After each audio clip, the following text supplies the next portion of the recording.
দুপুরের ভিড়ে ঠাসা ট্রেনের কামরায় একাকী এক সুন্দরী বিধবা যুবতী বিনা টিকিটে মুম্বাই যাত্রা করছিলেন। হঠাৎ টিকিট পরীক্ষকের দৃষ্টি তার উপর পড়ল এবং সে তাকে নিজের সঙ্গে চলতে বলল। ভয়ে কাঁপতে থাকা বিধবা যুবতী তার পেছনে পেছনে হাঁটতে লাগলেন, না জেনে যে সামনে তার সঙ্গে কি ঘটতে চলেছে।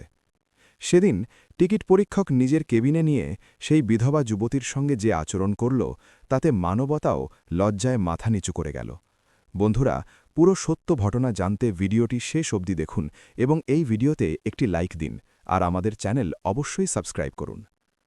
প্রয়াগরাজের কাছে অবস্থিত একটি ছোট গ্রামে সকালের মৃদু সূর্যকিরণ ধীরে ধীরে মাটির উঠোনে ছড়িয়ে পড়ছিল। গ্রামবাসীরা নিজেদের দৈনন্দিন কাজে ব্যস্ত হয়ে পড়েছিল, কিন্তু সেই গ্রামেরই এক প্রান্তে একটা জীর্ণ ঘরের বাইরে এক যুবতী চুপচাপ বসেছিলেন। তার চোখে ঘুমের চিহ্ন ছিল না, বরং অসমাপ্ত রাতের কষ্ট ছিল। বয়স আনুমানিক ৩২, কপালে শূন্য সিঁদুরের দাগ, হাতে কোনো অলঙ্কার নেই, শুধু একটা ম্লান শাড়ি যা তার দুর্দশার কাহিনী নিজেই ফুটিয়ে তুলছিল। তার নাম ছিল মালতী। কয়েক বছর আগেও তার একটা সংসার ছিল, একটা স্বামী ছিল, ভবিষ্যতের স্বপ্ন ছিল, কিন্তু একটা অকস্মাৎ দুর্ঘটনা সব কিছু ছিনিয়ে নিয়েছিল। তার স্বামীর হঠাৎ মৃত্যুর পর শ্বশুরবাড়ির লোকেরা তাকে কুলক্ষণী বলে ঘর থেকে বের করে দিয়েছিল এবং বাপের বাড়ির লোকেরাও তাকে অতিরিক্ত বোঝা মনে করে দরজা বন্ধ করে দিয়েছিল।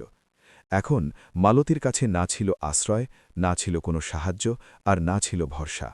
সে অনেকদিন গ্রামে কাজের সন্ধান করেছিল, কিন্তু প্রতিটি জায়গায় তাকে ফিরিয়ে দেওয়া হয়েছিল, কখনো তার বিধবা পরিচয়ের কারণে, কখনো তার অসহায়তার সুযোগ নেওয়ার চেষ্টায়। সেদিন সকালে সে একটা দৃঢ় সিদ্ধান্ত নিয়েছিল। সে তার চোখের জল মুছে ফেলেছিল, ঘরের ভেতরে গিয়ে তার ছোট ব্যাগটা তুলে নিয়েছিল, যাতে কয়েকটা পুরনো কাপড় আর একটা ছোট দেবতার ছবি ছিল। সে তার মুঠোয় রাখা টাকা গুনেছিল, মোট ১২০ টাকা। তারপর আকাশের দিকে তাকিয়ে ধীরে ধীরে বলেছিল, আজ যা হয় হোক, আমাকে মুম্বাই যেতেই হবে। কারণ কেউ তাকে বলেছিল যে মুম্বাইয়ে কাজের সুযোগ মিলতে পারে এবং হয়তো একটা নতুন অধ্যায়ও। মালতী কাউকে কিছু না জানিয়ে গ্রাম ছেড়ে দিয়েছিল এবং অনেক কিলোমিটার পায়ে হেঁটে স্টেশনে পৌঁছেছিল। সেখানে ভিড় ছিল, শোরগোল ছিল এবং প্রত্যেকেরই কোথাও পৌঁছনোর তাড়া ছিল। মালতী টিকিট কাউন্টারের দিকে তাকিয়েছিল, কিন্তু তার কাছে এত টাকা ছিল না যে সে টিকিট কিনতে পারে। সে কিছুক্ষণ ভেবেছিল এবং তারপর নিজের ভয়কে দমিয়ে ট্রেনের জেনারেল কামরায় উঠে পড়েছিল। তার হৃদয় জোরে জোরে ধড়ফড় করছিল, যেন সে কোনো বড় অন্যায় করছে। ভেতরে ভিড় ছিল, কিন্তু সে কোনোমতে জানালার কাছে একটা ছোট্ট জায়গা করে নিয়েছিল। ট্রেন ধীরে ধীরে চলতে শুরু করেছিল এবং মালতীর চোখ বাইরের মাঠ আর গাছপালার দিকে আটকে গিয়েছিল, যেন সে তার পুরনো দিনগুলোকে পেছনে ফেলে দিতে চাইছে। তখন কিছুক্ষণ পর কামরার দরজা খুলে টিকিট পরীক্ষক ভেতরে এসেছিল, কালো ইউনিফর্মে, কড়া চেহারা আর তীক্ষ্ণ দৃষ্টি। টিকিট দেখাও। তার গলা পুরো কামরায় ছড়িয়ে পড়েছিল। মালতীর হৃদয় যেন থেমে গিয়েছিল। যখন সে তার সামনে এসেছিল, তখন মালতী কাঁপতে কাঁপতে বলেছিল, স্যার, আমার কাছে টিকিট নেই, আমি খুবই অসহায় অবস্থায় পড়েছি। টিকিট পরীক্ষক তাকে কয়েক মুহূর্ত তাকিয়ে দেখেছিল। তার চোখে এক অদ্ভুত ঠান্ডা ভাব ছিল। তারপর সে হালকা হেসে বলেছিল, অসহায়তা সবারই থাকে, কিন্তু নিয়ম তো মানতেই হবে, চলো আমার সঙ্গে। মালতীর পায়ের তলা থেকে মাটি সরে গিয়েছিল। সে চারপাশে তাকিয়েছিল, কিন্তু কেউ তার দিকে তাকাতে প্রস্তুত ছিল না। সবাই চোখ সরিয়ে নিয়েছিল।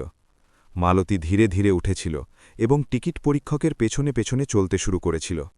সে তাকে ভিড় ভরা কামরা থেকে বের করে ট্রেনের এক নির্জন কোচের দিকে নিয়ে যাচ্ছিল, যেখানে নীরবতা ছিল এবং ভয় আরও তীব্র হয়ে উঠেছিল। মালতীর প্রত্যেক পদক্ষেপের সঙ্গে তার হৃদয় বসে যাচ্ছিল। তার মনে হচ্ছিল যেন সে এমন একটা বাঁকে এসে পৌঁছেছে যেখান থেকে তার জীবন পুরোপুরি বদলে যাবে, এবং এই যাত্রায় আগামীতে কি অপেক্ষা করছে তা ভাবতেই তার মন কেঁপে উঠেছিল। মালতী ধীরে ধীরে পা ফেলে সেই নির্জন কোচের দিকে যাচ্ছিল, যেখানে না ভিড় ছিল, না কোনো মানুষের কথার আওয়াজ। ট্রেনের গতি বেড়ে গিয়েছিল এবং জানালা দিয়ে আসা হাওয়া এক অদ্ভুত শিহরণ তৈরি করছিল। টিকিট পরীক্ষক তার সামনে সামনে চলছিল এবং মালতীর হৃদয়ের ধড়কন প্রত্যেক পদক্ষেপে আরও জোরালো হয়ে উঠছিল, যেন তার অজানা বিপদের অনুভূতি হচ্ছিল। সে বারবার পেছনে ফিরে দেখছিল, কিন্তু এখন ফেরার কোনো পথ ছিল না। কয়েক মুহূর্তের মধ্যে তারা দুজন সেই কোচে পৌঁছে গিয়েছিল যেখানে মাত্র 2-3টি সিট খালি ছিল এবং বাকি পুরো জায়গা ফাঁকা পড়েছিল। টিকিট পরীক্ষক দরজাটা হালকা করে বন্ধ করেছিল এবং মালতীর দিকে ফিরেছিল। তার চোখে এখন সেই কড়া ভাব ছিল না, বরং এক অদ্ভুত ঠান্ডা চতুরতা ঝলকাচ্ছিল। মালতী ঘাবড়ে 2 পা পিছিয়ে গিয়েছিল এবং নিচু গলায় বলেছিল, স্যার, আমি কোনো অন্যায় করিনি। আমি শুধু অসহায়তায় বিনা টিকিটে উঠে পড়েছি। এখন যে জরিমানা হবে আমি দিয়ে দেব। তার কথাগুলো কাঁপছিল এবং চোখে ভয় স্পষ্ট দেখা যাচ্ছিল। টিকিট পরীক্ষক হালকা হেসে বলেছিল, জরিমানা তো হবেই, কিন্তু সবকিছু টাকা দিয়ে মেটে না। এটা শুনেই মালতীর পায়ের তলা থেকে মাটি সরে গিয়েছিল। সে তৎক্ষণাৎ হাত জোড় করে বলেছিল, স্যার, আমি খুব গরিব, আমার কাছে এইটুকুই টাকা আছে। আপনি চাইলে আমাকে পরের স্টেশনে নামিয়ে দিন, কিন্তু আমাকে ছেড়ে দিন। তার গলায় এত বেবাক ছিল যে এক মুহূর্তের জন্য হাওয়াও যেন থেমে গিয়েছিল। কিন্তু টিকিট পরীক্ষকের মুখে কোনো প্রভাব পড়েনি। সে ধীরে ধীরে তার কাছে এগিয়ে আসছিল। মালতীর ভয় এখন চরমে পৌঁছেছিল। তার চোখ থেকে অশ্রু ঝরতে শুরু করেছিল। কিন্তু সেই নির্জন কোচে তার সাহায্যের জন্য কেউ ছিল না। তখন হঠাৎ ট্রেন এক ঝাঁকুনিতে কেঁপে উঠেছিল এবং সেই সময় দরজার কাছে কারো পায়ের আওয়াজ শোনা গিয়েছিল। টিকিট পরীক্ষক হঠাৎ থেমে গিয়েছিল এবং মালতী ঘাবড়ে সেদিকে তাকিয়েছিল। দরজা খুলে গিয়েছিল এবং ভেতরে এক বৃদ্ধ লোক এসেছিল, যার চোখে কড়া ভাব এবং মুখে সততা স্পষ্ট ঝলকাচ্ছিল। সে একবার টিকিট পরীক্ষকের দিকে তাকিয়েছিল এবং তারপর মালতীর অবস্থা দেখেছিল। পরিবেশ বুঝে সে ভারী গলায় জিজ্ঞেস করেছিল, এখানে কি হচ্ছে? টিকিট পরীক্ষক একটু অস্বস্তিতে পড়ে গিয়েছিল এবং তাড়াতাড়ি বলেছিল, কিছু না, শুধু টিকিট দেখছিলাম। কিন্তু সেই বৃদ্ধের চোখ সবকিছু ধরে ফেলেছিল। মালতীর অশ্রু এবং তার ঘাবড়ানি সত্যি নিজেই বলে দিয়েছিল। সেই মুহূর্তে এমন কিছু ঘটতে চলেছিল যা এই ঘটনার দিক পুরোপুরি বদলে দেবে এবং মালতীর ভাগ্য নতুন মোড় নেবে। নির্জন কোচে হঠাৎ আসা সেই বৃদ্ধ লোকের গলা যেন কোনো ঝড়ের শুরু ছিল। তার চোখে এক অদ্ভুত কড়া ভাব এবং সত্যের আলো ছিল। মালতী তখনও কাঁপছিল, তার হাত জোড় করা ছিল এবং চোখ থেকে অশ্রু অবিরাম ঝরছিল। টিকিট পরীক্ষক নিজেকে সামলানোর চেষ্টা করেছিল এবং একটু কড়া গলায় বলেছিল, আপনি নিজের কাজ নিয়ে থাকুন, আমি এখানে কর্তব্য পালন করছি। কিন্তু সেই বৃদ্ধ বিনা ভয়ে তার চোখে চোখ হেঁকে বলেছিল, কর্তব্য নাকি জোর জবরদস্তি, তফাৎ আমি খুব ভালো করে জানি। এটা শুনে টিকিট পরীক্ষকের মুখ এক মুহূর্তের জন্য ফ্যাকাশে হয়ে গিয়েছিল, কিন্তু সে আবার গলা উঁচু করে বলেছিল, আপনি আমাকে শেখাবেন যে আমার কাজ কি? বৃদ্ধ হালকা হেসে ধীরে ধীরে এগিয়ে এসেছিল। সে মালতীর দিকে তাকিয়েছিল, যে তখনও ভয়ে সিটিয়েছিল, এবং তারপর বলেছিল, মেয়ে, ভয় পেও না, আমি এখানে আছি। এই কথা শুনেই মালতীর ভেতরে যেন সামান্য সাহস ফিরে এসেছিল। সে কাঁপা গলায় সবকিছু বলার চেষ্টা করেছিল, যে কিভাবে সে বিনা টিকিটে অসহায়তায় উঠে পড়েছিল এবং কিভাবে তাকে এখানে নিয়ে আসা হয়েছিল। তার প্রত্যেক কথায় কষ্ট ছিল, প্রত্যেক শব্দে বেবাক ছিল। বৃদ্ধ মন দিয়ে সব শুনেছিল এবং তারপর টিকিট পরীক্ষকের দিকে ফিরেছিল। তার গলা এখন আরও সন্দেহ ভরা হয়ে উঠেছিল। সে বলেছিল, যদি এই যুবতী বিনা টিকিটে থাকে তাহলে তার চালান কাটো, অথবা পরের স্টেশনে নামাও, কিন্তু তাকে এখানে নিয়ে এসে ভয় দেখানোর তোমার কোনো অধিকার নেই। টিকিট পরীক্ষক এখন পুরোপুরি অস্বস্তিতে পড়ে গিয়েছিল। তার বুঝতে পারছিল না যে সে কি উত্তর দেবে। সে কথা ঘুরিয়ে বলার চেষ্টা করেছিল এবং বলেছিল, আপনি মাঝে পড়বেন না, নইলে আপনারও অসুবিধা হতে পারে। কিন্তু বৃদ্ধ বিনা ভয়ে নিজের পকেট থেকে একটা পুরনো পরিচয়পত্র বের করে টিকিট পরীক্ষকের সামনে রেখে দিয়েছিল। যেই টিকিট পরীক্ষকের চোখ সেই গার্ডের ওপর পড়েছিল, তার মুখ একদম বদলে গিয়েছিল। তার চোখের যে অহংকার ছিল তা এক মুহূর্তে উধাও হয়ে গিয়েছিল। আসলে সেই বৃদ্ধ কোনো সাধারণ মানুষ ছিল না, বরং রিটায়ার্ড একজন সিনিয়র রেল অফিসার, যে তার পুরো জীবন সততার সঙ্গে কাজ করেছিল এবং এমন অনেক ঘটনা দেখেছিল। এখন টিকিট পরীক্ষকের কাছে বলার কিছুই বাকি ছিল না। সে তৎক্ষণাৎ নিজের আচরণ বদলে নিয়েছিল এবং নিচু গলায় বলেছিল, স্যার, আপনি ভুল বুঝছেন, আমি তো শুধু নিজের কর্তব্য করছিলাম। কিন্তু বৃদ্ধ তাকে মাঝপথে থামিয়ে দিয়ে কড়া গলায় বলেছিল, কর্তব্যের নামে কারো অসহায়তার সুযোগ নেওয়া সবচেয়ে বড় অন্যায়। এই কথা শুনেই মালতীর চোখে আবার অশ্রু এসে গিয়েছিল, কিন্তু এবার সেই অশ্রুর সঙ্গে ভয়ের পাশাপাশি একটা ছোট্ট আশাও ছিল। বৃদ্ধ নিজের পকেট থেকে টাকা বের করে টিকিট পরীক্ষকের দিকে বাড়িয়ে দিয়ে বলেছিল, এর টিকিট তৈরি করো দুটো, আর যদি জরিমানা লাগে তাহলে সেটাও যোগ করে দাও।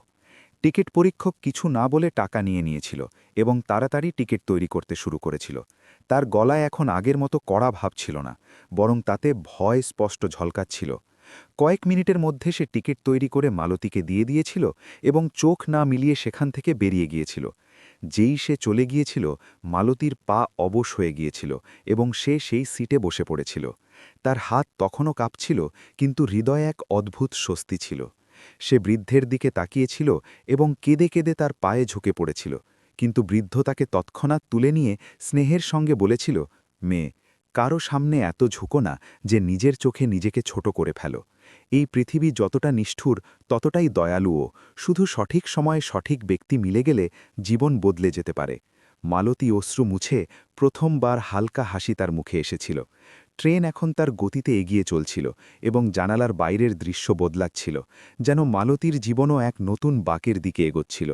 কিন্তু এই ঘটনা এখানে শেষ হওয়ার নয়, কারণ সামনে যা ঘটতে চলেছিল তা শুধু মালতীর নয়, বরং অনেক মানুষের সত্য সামনে আনতে চলেছিল। আর এই যাত্রায় এখনও অনেক এমন রহস্য লুকিয়েছিল যা মানবতাকে আবার পরীক্ষায় ফেলবে। ট্রেন তার গতিতে মুম্বাইয়ের দিকে এগোচ্ছিল, কিন্তু সেই নির্জন কোচে যা ঘটেছিল তা তিনজনের জীবনে গভীর ছাপ ছেড়ে দিয়েছিল।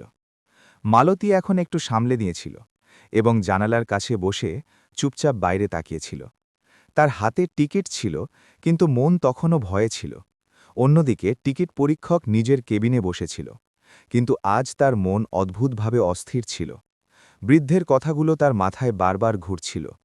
কর্তব্যের নামে কারো অসহায়তার সুযোগ নেওয়া সবচেয়ে বড় অন্যায়। এই কথাগুলো যেন তার ভেতরে কোথাও গভীরে ঢুকে গিয়েছিল। সে প্রথমবার নিজেকে আয়নায় দেখেছিল, তো নিজের চোখেই লজ্জা অনুভব করেছিল। তার মনে পড়ছিল যে কিভাবে গত কয়েক বছর ধরে সে এমনই দুর্বল মানুষদের ভয় দেখিয়ে সুবিধা নিয়ে এসেছে। কিন্তু আজ প্রথমবার কেউ তার চোখে চোখ রেখে তাকে ভুল বলে দিয়েছিল, এবং সেটাও সঠিকভাবে।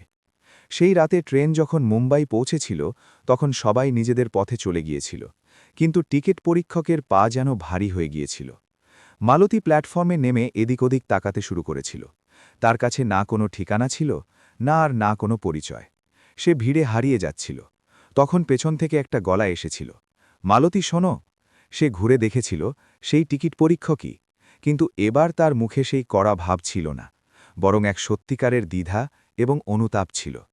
মালতী ঘাবড়ে এক পা পিছিয়ে গিয়েছিল, কিন্তু টিকিট পরীক্ষক হাত জোড় করে বলেছিল, ভয়ের কোনো দরকার নেই।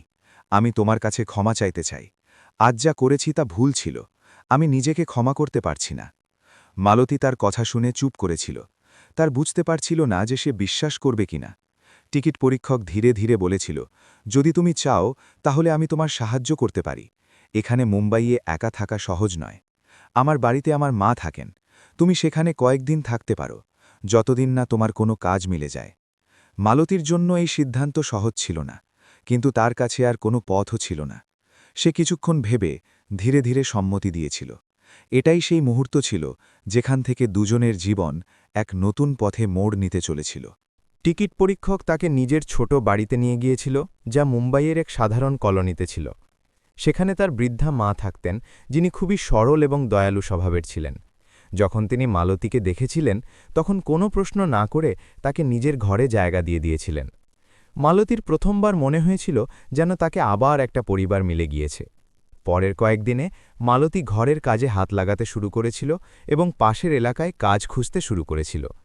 টিকিট পরীক্ষক যে আগে কড়া এবং স্বার্থপর ছিল, সে এখন ধীরে ধীরে বদলাচ্ছিল। সে মালতীর থেকে দূরত্ব বজায় রাখত এবং প্রত্যেক কথায় তার সম্মান করত। তার মা এই পরিবর্তন দেখে অবাক হয়ে যাচ্ছিলেন। ধীরে ধীরে সময় কাটছিল এবং মালতীকে একটা ছোট হস্তশিল্প কেন্দ্রে কাজ মিলে গিয়েছিল।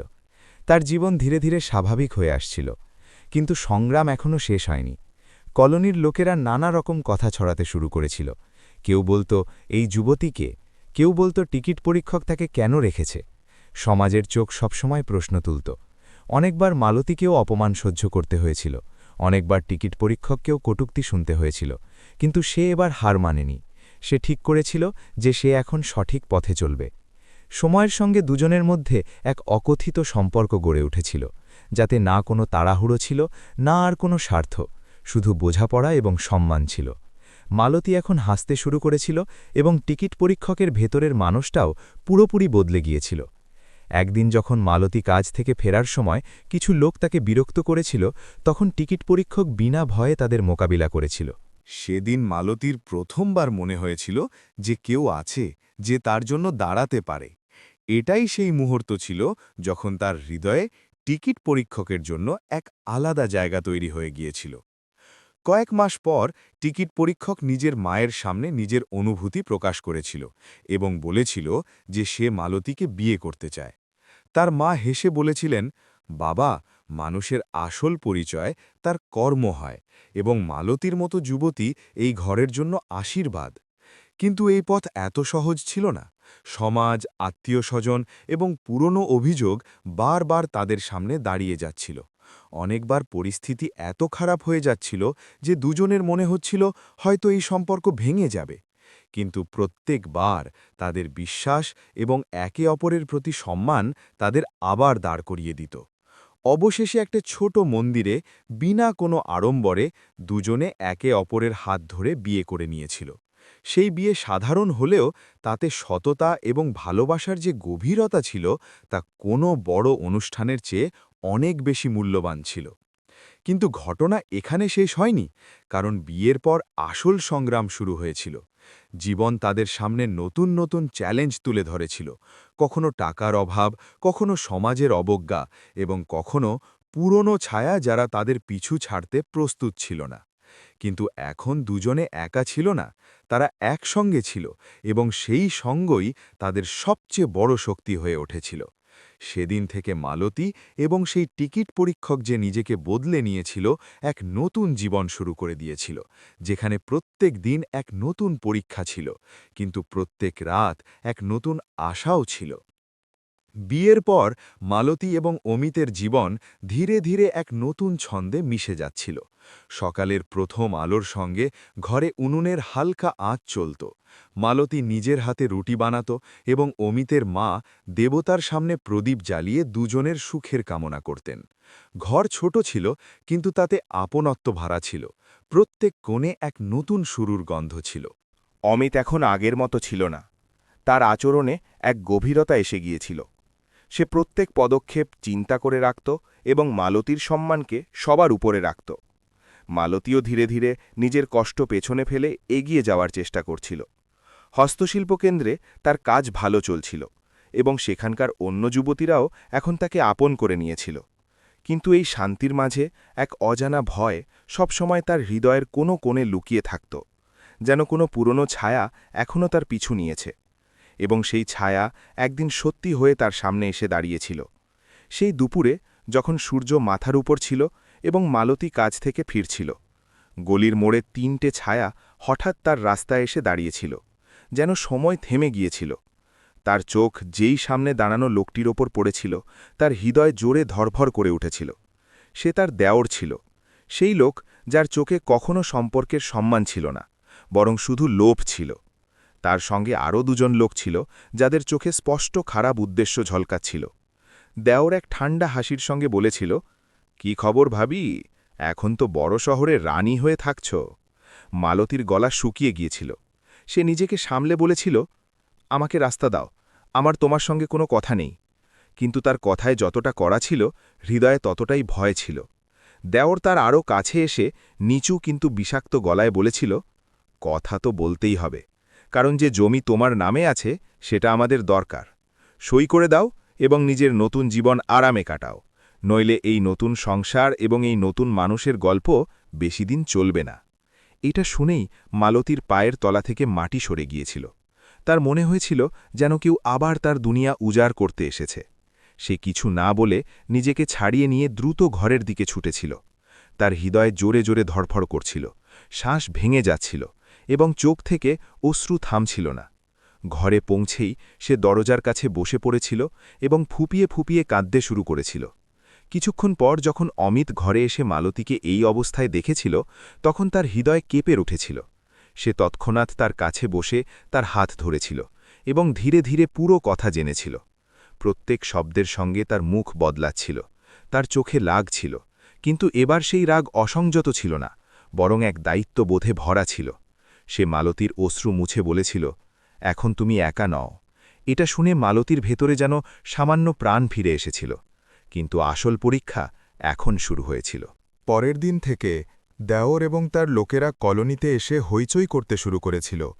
প্রতিবেশীদের সামনে নানারকম কথা ছড়াতে শুরু করেছিল। কেউ বলতো এই যুবতী নিজের আগের সংসার থেকে পালিয়ে এসেছে, কেউ বলতো এই যুবতী টাকার জন্য বিয়ে করেছে।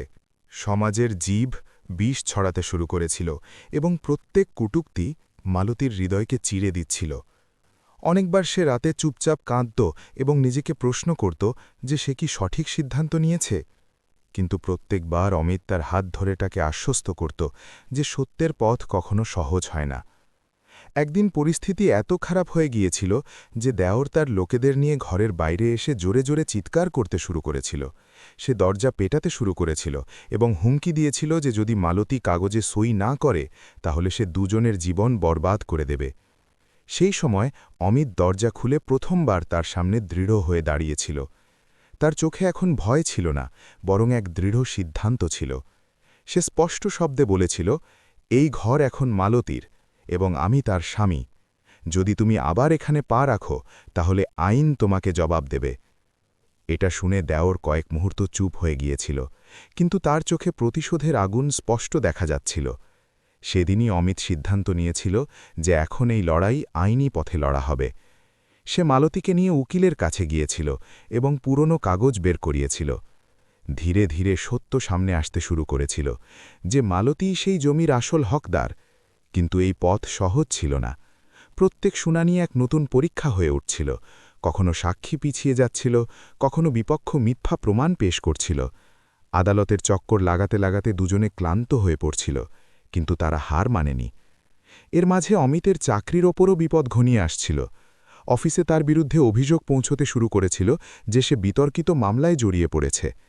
একদিন তাকে ডেকে স্পষ্ট সতর্ক করে দেওয়া হয়েছিল যে যদি সে এই মামলা না ছাড়ে তাহলে তার চাকরি চলে যেতে পারে। এটা শুনে মালতীর হৃদয় ভেঙে গিয়েছিল। সে কেঁদে বলেছিল, অমিত, এসব ছেড়ে দাও, তাহলে আমি আবার কোথাও চলে যাব, কিন্তু তুমি নিজের জীবন বরবাদ করো না। কিন্তু অমিত তার চোখে তাকিয়ে বলেছিল, যদি আজ আমি পিছিয়ে যাই তাহলে আমি নিজের চোখে ছোট হয়ে যাব। এই লড়াই শুধু জমির নয়, এটা তোমার সম্মানের, আর এখন এটা আমারও দায়িত্ব। সেই মুহূর্তে মালতীর মনে হয়েছিল যে তাকে শুধু একজন স্বামী নয়, বরং এক সত্যিকারের সঙ্গী মিলেছে। সময় কাটছিল এবং অবশেষে সেই দিন এসেছিল যখন আদালত তার রায় শুনিয়েছিল মালতীর পক্ষে। তার জমি তারই ঘোষিত হয়েছিল এবং তার দেওরকে কড়া সতর্কতা দেওয়া হয়েছিল। এই জয় শুধু একটা মামলার নয়, বরং সেই যুবতীর ছিল যে প্রত্যেক কষ্ট সহ্য করেও হার মানেনি, এবং সেই মানুষের ছিল যে নিজের ভুল থেকে শিখে নিজেকে বদলে নিয়েছিল। সেদিন যখন মালতী অমিতের হাত ধরেছিল তখন তার চোখে অশ্রু ছিল, কিন্তু এবার সেই অশ্রু কষ্টের নয়, বরং স্বস্তি এবং গর্বের ছিল। কিন্তু জীবনের পরীক্ষা এখানেই শেষ হয় না, কারণ জীবন প্রায় সেই জায়গায় আঘাত করে যেখানে মানুষ সবচেয়ে দুর্বল হয়। কয়েক সপ্তাহ কাটার পর একদিন সকালে যখন অমিত তার ডিউটিতে বেরোতে যাচ্ছিল, তখন তার ফোনে একটা কল এসেছিল। কল তার অফিস থেকে ছিল এবং তাকে তৎক্ষণাৎ সেখানে ডাকা হয়েছিল। যখন সে সেখানে পৌঁছেছিল তখন জানতে পেরেছিল যে তার বিরুদ্ধে এক গুরুতর অভিযোগ দায়ের করা হয়েছে। অভিযোগ ছিল যে সে ডিউটির সময় যাত্রীদের সঙ্গে খারাপ আচরণ করেছে এবং টাকা নিয়ে ঘটনা চাপা দিয়েছে। এটা শুনে অমিতের পায়ের তলা থেকে মাটি সরে গিয়েছিল, কারণ এগুলো সেই পুরনো অভিযোগ যা থেকে সে নিজেকে দূরে সরিয়ে নিয়েছিল। তার তৎক্ষণাৎ বুঝে গিয়েছিল যে এসব তার দেওরের চাল, যে এখনও প্রতিশোধ নেওয়ার চেষ্টা করছে। আদালতের রায়ের পর মালতী এবং অমিতের জীবনে যেন এক নতুন আলো এসেছিল। অনেক মাস ধরে যে উত্তেজনা তাদের হৃদয়ে ভারী হয়েছিল তা ধীরে ধীরে হালকা হতে শুরু করেছিল। কিন্তু এই শান্তি বেশিদিন টিকবে না, কারণ জীবন প্রায়ই সেই জায়গায় আঘাত করে যেখানে মানুষ সবচেয়ে দুর্বল হয়। অফিসে তাকে সাসপেন্ড করে দেওয়া হয়েছিল যতক্ষণ না তদন্ত শেষ হয়। এই খবর যখন মালতীর কাছে পৌঁছেছিল তখন তার হৃদয় বসে গিয়েছিল। যে মানুষ তার জন্য এত কিছু করেছে সেই এখন বিপদে পড়ে গিয়েছে। ঘরের খরচ, মায়ের ওষুধ এবং দৈনন্দিন প্রয়োজন হঠাৎ এক বোঝা হয়ে উঠেছিল। মালতী নিজেকে সামলে নিয়েছিল এবং ঠিক করেছিল যে এখন তাকে শক্ত হতে হবে। সে নিজের কাজের সময় বাড়িয়ে দিয়েছিল, দিনে হস্তশিল্প কেন্দ্রে এবং রাতে ঘরেও কাজ করে চলেছিল। তার চোখের নিচে কালো ছায়া বাড়তে শুরু করেছিল, কিন্তু তার সাহসে কোনো ঘাটতি হয়নি। অন্যদিকে অমিত ভেতরে ভেতরে ভেঙে পড়ছিল। সে বারবার নিজেকে দোষ দিত যে তার পুরনো কর্ম আজ তার সামনে দাঁড়িয়েছে। অনেক রাত এমন এসেছিল যখন সে চুপচাপ বসে থাকত এবং মালতীকে ঘুমন্ত দেখে নিজেকে প্রশ্ন করত যে সে সত্যি একজন ভালো মানুষ হয়ে উঠতে পেরেছে নাকি এসব শুধু একটা দেখানো ছিল। কিন্তু প্রত্যেকবার মালতী তার হাত ধরে তাকে সাহস দিত এবং বলত যে সত্যকে দেরি লাগে, কিন্তু সে সামনে আসবেই। এর মাঝে তদন্ত শুরু হয়েছিল এবং পুরনো মামলাগুলোও খতিয়ে দেখা হচ্ছিল। অনেক লোক সামনে এসেছিল যারা অমিতের বিরুদ্ধে বয়ান দিয়েছিল। কিছু সত্যি ছিল, কিন্তু বেশিরভাগ মিথ্যে এবং বাড়িয়ে বলা। এসব দেখে অমিতের আত্মবিশ্বাস টলতে শুরু করেছিল। তার মনে হয়েছিল হয়তো এবার সে হেরে যাবে। কিন্তু ঘটনা এক নতুন মোড় নিয়েছিল যখন সেই বৃদ্ধ লোক যিনি ট্রেনে মালতীর সাহায্য করেছিলেন হঠাৎ তাদের ঘরে এসেছিলেন। তার হাতে কিছু কাগজ ছিল এবং মুখে সেই কড়া ভাব ছিল। তিনি অমিতকে বলেছিলেন যে তিনি তার তদন্তের কথা শুনেছেন এবং সত্য সামনে আনতে এসেছেন। আসলে তার কাছে এমন প্রমাণ ছিল যা প্রমাণ করতে পারত যে গত কয়েক মাসে অমিত তার আচরণে পুরোপুরি পরিবর্তন করেছে এবং তার বিরুদ্ধে লাগানো নতুন অভিযোগগুলো মিথ্যে। এটা শুনে অমিত এবং মালতীর চোখে আশার এক নতুন আলো জ্বলে উঠেছিল।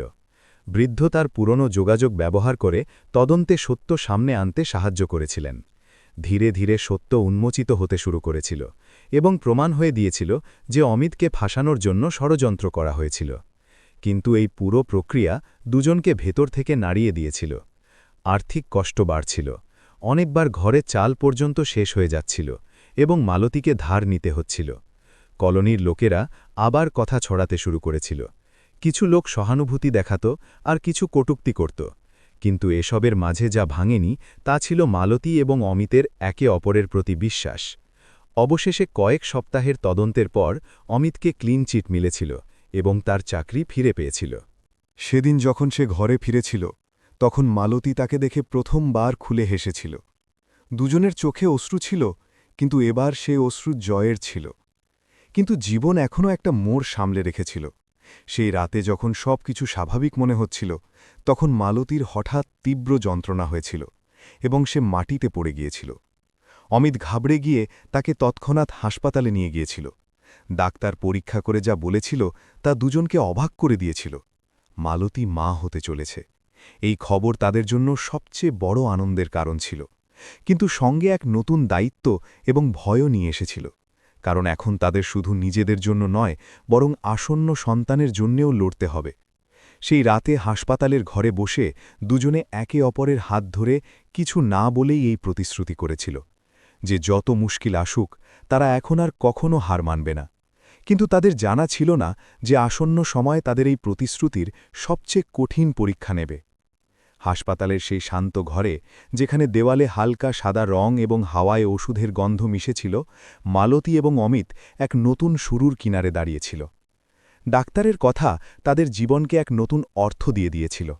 মালতী মা হতে চলেছে এবং এই খবর তাদের জন্য কোনো অলৌকিকের চেয়ে কম ছিল না। কিন্তু এই আনন্দের সঙ্গে দায়িত্বের এক বড় পাহাড়ও দাঁড়িয়েছিল। এখন প্রত্যেক সিদ্ধান্ত শুধু তাদের জন্য নয়, বরং সেই ছোট জীবনের জন্যেও ছিল যে ধীরে ধীরে মালতীর ভেতরে শ্বাস নিচ্ছিল। অমিত সেই মুহূর্তে নিজেকে এক প্রতিশ্রুতি দিয়েছিল যে সে আর কখনো নিজের অতীতের ভুলকে বর্তমানের সত্যের উপর প্রভাব ফেলতে দেবে না। সে নিজের ডিউটিকে আরও সততার সঙ্গে পালন করতে শুরু করেছিল। প্রত্যেক যাত্রীর সঙ্গে মানবতার সঙ্গে আচরণ করত এবং প্রয়োজনে সাহায্য করতে শুরু করেছিল। ধীরে ধীরে তার ছবি বদলাতে শুরু করেছিল। যে লোকেরা কখনো তার বিরুদ্ধে কথা বলত তারাই এখন তার প্রশংসা করতে শুরু করেছিল। অন্যদিকে মালতীও নিজের কাজে আরও পরিশ্রম করতে শুরু করেছিল। সে হস্তশিল্পের কাজ বাড়িয়ে ছোট পর্যায়ে একটা প্রশিক্ষণ কেন্দ্র শুরু করেছিল, যেখানে সে নিজের মতো প্রয়োজনীয় যুবতীদের কাজ শেখাতে শুরু করেছিল। তার স্বপ্ন এখন শুধু নিজেকে সামলানো ছিল না, বরং অন্যদেরও সামলানো ছিল। সময় কাটছিল এবং সংগ্রামের মাঝেও তাদের সম্পর্ক আরও মজবুত হচ্ছিল। কিন্তু জীবনের আসল পরীক্ষা এখনও বাকি ছিল। মালতীর দেওর আবার তাদের জীবনে পা রাখার চেষ্টা করেছিল। এবার সে একা ছিল না, বরং কিছু প্রভাবশালী লোকের সঙ্গে এসেছিল এবং মালতীর জমিতে আবার দাবি করার চেষ্টা করেছিল। কিন্তু এবার পরিস্থিতি আগের মতো ছিল না। এখন মালতী দুর্বল ছিল না, আর অমিতও একা ছিল না। তারা পুরো আত্মবিশ্বাসের সঙ্গে তার মোকাবিলা করেছিল এবং আইনি পথে তাকে চিরতরে থামিয়ে দিয়েছিল। এবার আইনও করা হয়েছিল এবং তার দেওরকে শাস্তি মিলেছিল। এই জয় শুধু একটা মামলার নয়, বরং সেই সাহসের ছিল যে প্রত্যেকবার পড়েও উঠে দাঁড়ায়। এর মাঝে সেই দিনও এসেছিল যখন মালতী এক সুস্থ সন্তানের জন্ম দিয়েছিল। পুরো ঘরে আনন্দের ঢেউ বয়ে গিয়েছিল। অমিতের মায়ের চোখে অশ্রু ছিল, কিন্তু সেই অশ্রু আনন্দের ছিল। তিনি সেই সন্তানকে কোলে তুলে দেবতাকে ধন্যবাদ জানিয়েছিলেন।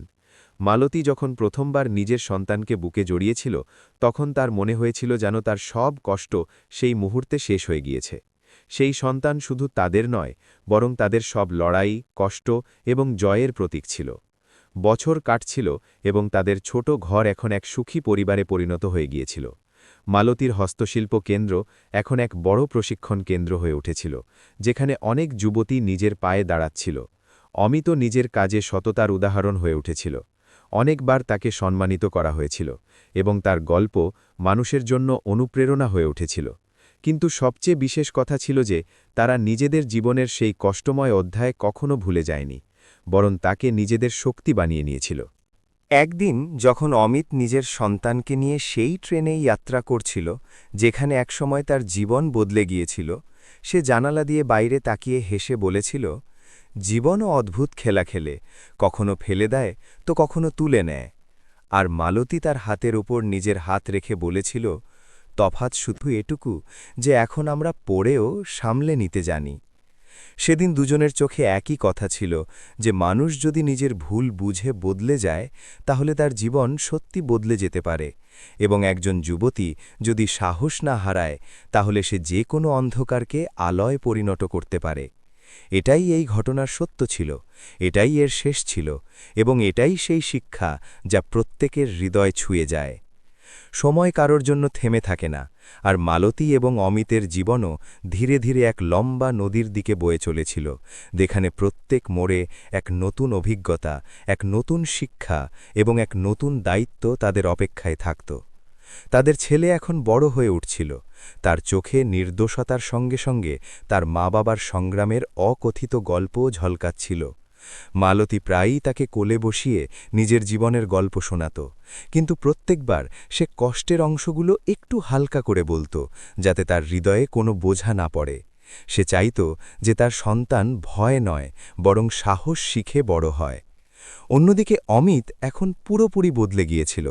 তার পরিচয় এখন শুধু একজন টিকিট পরীক্ষকের নয়, বরং এমন এক মানুষের হয়ে উঠেছিল যে অন্যদের জন্য দাঁড়ায়, যে খারাপের সামনে নত হয় না এবং যে প্রত্যেক দিন নিজেকে আরও ভালো করার চেষ্টা করে।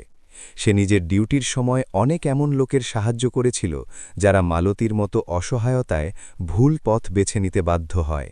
অনেকবার সে বিনা টিকিটের যাত্রীদের চালান কাটার সঙ্গে সঙ্গে তাদের সঠিক পথও দেখাত, এবং যেখানে সম্ভব সেখানে নিজের পকেট থেকে সাহায্যও করে দিত।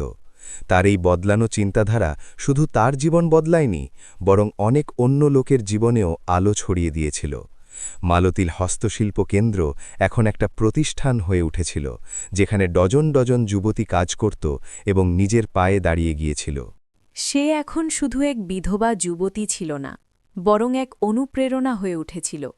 লোকেরা দূর দূর থেকে তার কাছে আসত এবং তার গল্প শুনে নিজের জীবনে সাহস পেত। কিন্তু এই সব সাফল্যের মাঝেও মালতী এবং অমিত কখনো নিজেদের শেকড় ভুলে যায়নি। প্রত্যেক বছর তারা সেই ছোট গ্রামে অবশ্যই যেত, যেখান থেকে তাদের গল্প শুরু হয়েছিল। সেখানে গিয়ে মালতী সেই জীর্ণ ঘরের সামনে দাঁড়িয়ে কিছুক্ষণ চুপ হয়ে যেত, যেন নিজের পুরনো কষ্ট অনুভব করছে। কিন্তু এখন তার চোখে অশ্রু নয়, বরং এক স্বস্তি থাকত, যে সে সেই কষ্টকে নিজের শক্তি বানিয়ে নিয়েছে।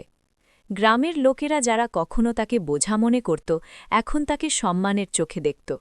অনেকবার যুবতীরা তার কাছে এসে নিজেদের সমস্যা বলত এবং মালতী তাদের সাহস দিত। তাকে দেখে মনে হতো যেন সময় তাকে এক নতুন পরিচয় দিয়েছে।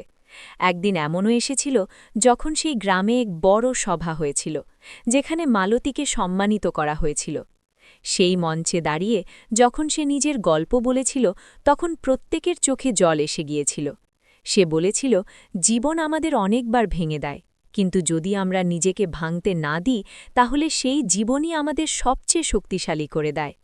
তার কথাগুলো সোজা লোকের হৃদয়ে পৌঁছে গিয়েছিল। সেখানে দাঁড়ানো অমিত তাকে দেখেছিল এবং তার মুখে গর্ব স্পষ্ট ঝলকাচ্ছিল। তার মনে পড়েছিল সেই দিন যখন সে প্রথমবার তাকে ট্রেনের সেই নির্জন কোচে দেখেছিল, আর আজ সেই যুবতী শত শত লোকের জন্য আশার আলো হয়ে উঠেছে। এই যাত্রা সহজ ছিল না, এতে কষ্ট ছিল, অপমান ছিল, ভয় ছিল, কিন্তু সবচেয়ে বড় কথা ছিল যে এতে হার ছিল না। তারা প্রত্যেক মুশকিলের মোকাবিলা করেছিল এবং প্রত্যেকবার নিজেকে আরও শক্তিশালী করে তুলেছিল। সময়ের সঙ্গে তাদের ছেলেও বড় হয়ে নিজের মা-বাবার পথে চলতে শুরু করেছিল। সে নিজেও লোকের সাহায্য করার সিদ্ধান্ত নিয়েছিল এবং নিজের জীবনকে একটা উদ্দেশ্য দিয়েছিল। এক সন্ধ্যায় যখন পুরো পরিবার ছাদে বসেছিল এবং সূর্য ধীরে ধীরে ডুবছিল, মালতী আকাশের দিকে তাকিয়ে হেসেছিল, যেন সে নিজের অতীতকে ধন্যবাদ জানাচ্ছে, কারণ যদি সেই কষ্ট না হতো তাহলে হয়তো এই শক্তিও হতো না। অমিত তার কাছে বসে বলেছিল, কি ভাবছ? মালতী হালকা হেসে উত্তর দিয়েছিল, শুধু এটাই, যে জীবন আমাদের অনেক কিছু শিখিয়েছে, আর সবচেয়ে বড় কথা এটাই যে মানুষ যদি সততা এবং সাহস নিয়ে চলে তাহলে কোনো অন্ধকার তাকে বেশিক্ষণ আটকে রাখতে পারে না। সেদিন দুজনের মধ্যে কোনো বড় কথা হয়নি। কিন্তু তাদের নীরবতাতেই সবকিছু ছিল, বোঝাপড়া, ভালোবাসা এবং সেই বিশ্বাস যা প্রত্যেক সম্পর্কের আসল ভিত্তি হয়। আর এর সঙ্গে তাদের গল্প এমন এক মোকামে পৌঁছে গিয়েছিল যেখানে শেষ হবার পরেও তা শেষ হয়নি, কারণ কিছু গল্প শুধু শোনার জন্য হয় না, বরং বাঁচার জন্য হয়। আর মালতী এবং অমিতের গল্প সেইগুলোর মধ্যে একটা ছিল যা প্রত্যেক সেই মানুষকে এই শিক্ষা দেয় যে পরিস্থিতি যত খারাপই হোক না কেন, যদি হৃদয়ে সাহস এবং সততা থাকে তাহলে প্রত্যেক অন্ধকারের পর এক নতুন সকাল অবশ্যই আসে। বছরের যাত্রা কখন কেটে গিয়েছিল মালতী এবং অমিত নিজেরাও ঠিকঠাক মনে করতে পারত না, কিন্তু তাদের মুখের ভাঁজে, তাদের চোখের গভীরতায় এবং তাদের হৃদয়ের শান্ত ধড়কনে তাদের পুরো গল্প স্পষ্ট ঝলকাচ্ছিল।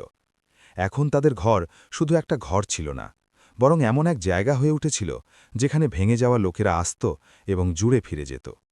মালতীর হস্তশিল্প কেন্দ্র এখন এক বড় আশ্রমের মতো রূপ নিয়েছিল, যেখানে বিধবা, বেসহারা এবং বিপদে পড়া যুবতীরা শুধু কাজ শিখত না, বরং নিজের ভেতরে বেঁচে থাকার নতুন কারণও খুঁজে পেত।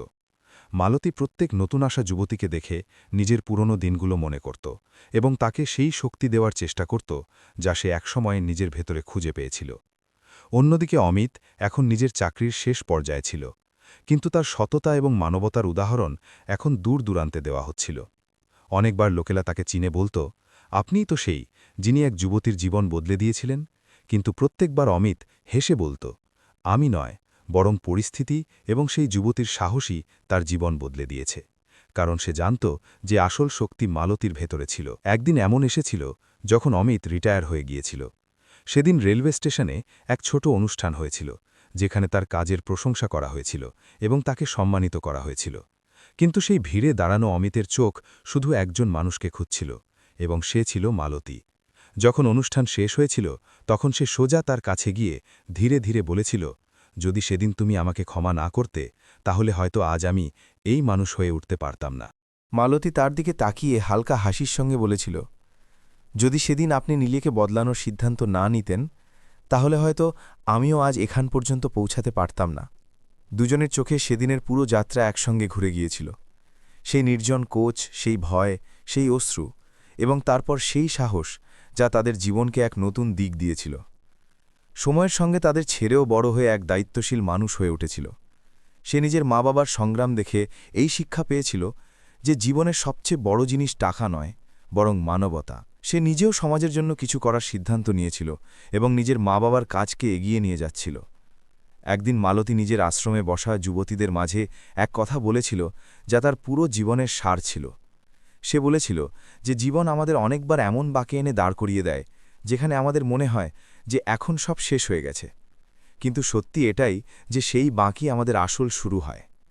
যদি আমরা সেই সময় হার মেনে নিই তাহলে গল্প সেখানেই শেষ হয়ে যায়, কিন্তু যদি আমরা সাহস করে এগিয়ে যাই তাহলে সেই গল্পই এক উদাহরণ হয়ে যায়। তার এই কথা সেখানে বসা প্রত্যেক যুবতীর হৃদয়ে পৌঁছে গিয়েছিল।